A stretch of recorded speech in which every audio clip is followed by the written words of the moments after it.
Good morning. Well, the next of these commandments, these rules that Moses gave the people, was to keep the Sabbath. We've mentioned it several times, but I just want to look at it again for a short time this morning and see exactly what is involved here.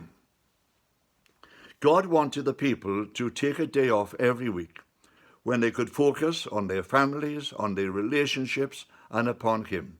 It is quite a unique rule because other civilizations did not have this. See, even if they had slaves, that even the slave was not allowed to work on the Sabbath day. Their animals were not allowed to work on the Sabbath day. Everything had to take a day of rest, but primarily it was for them to relate to God and to re-establish once again their relationship with the God whom they loved and whom they served.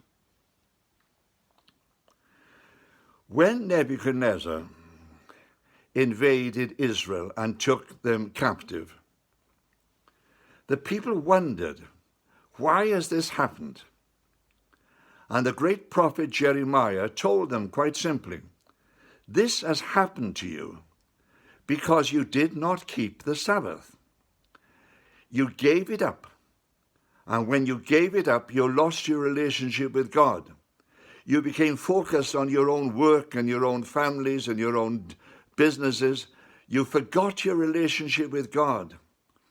And because you forgot your relationship with God, therefore all these tragedies have come upon you. Your land has been conquered.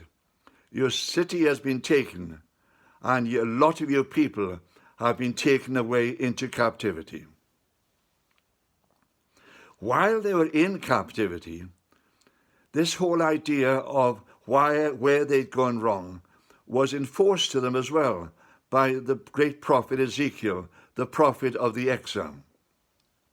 And he said to them again, when God finally releases you from exile and allows you to go back home, you must be sure that you keep these laws, because if you don't, then once again, God will move against you, and once again, God will take away his protection from you. And taking away his protection from you, once again, you will lose your nation. So when the people came back into Israel, when they were finally released by Cyrus to return, they were quite determined that in the future, they would not allow the people to break these particular rules. And they gathered people together, representatives of all the tribes, where they formed into what's known as the Sanhedrin. And it was the duty of the Sanhedrin to make sure that the faith was kept purified and the people did not break the rules or move against what God wanted. And they looked at this whole idea of the Sabbath and they said, we have to be sure that we keep this particular rule.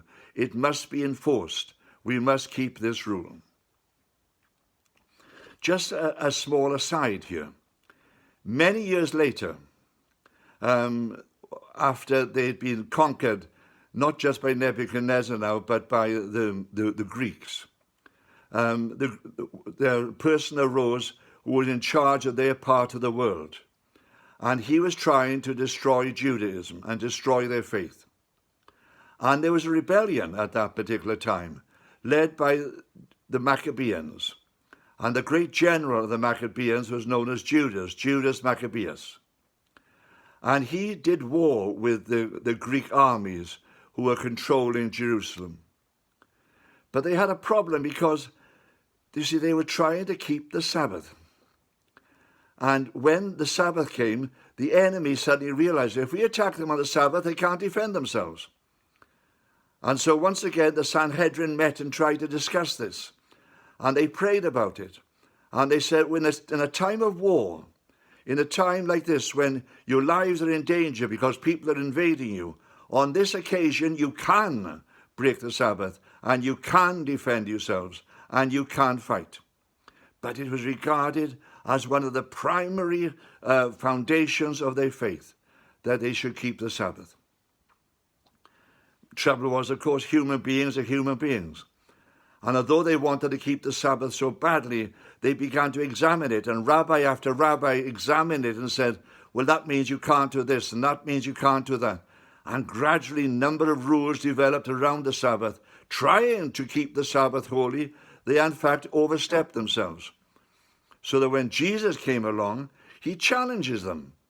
And he says, well, you know, the rules of the Sabbath are the rules of the Sabbath. But what happens if your animal falls into a pit on the Sabbath? You see, if you leave the animal there until the following day, it might die. And so when your animal falls into a pit, there is a rule that says, yes, you can do some work. You can lift the animal out on the Sabbath. And at that time, of course, Jesus was trying to heal people. And he was healing them on the Sabbath. And he said, in the same way as you can protect that animal who's fallen into a pit, well, you can heal on the Sabbath as well. He says, right to do good, he says, or to do bad on the Sabbath. What is right? You tell me. As he healed people in their presence.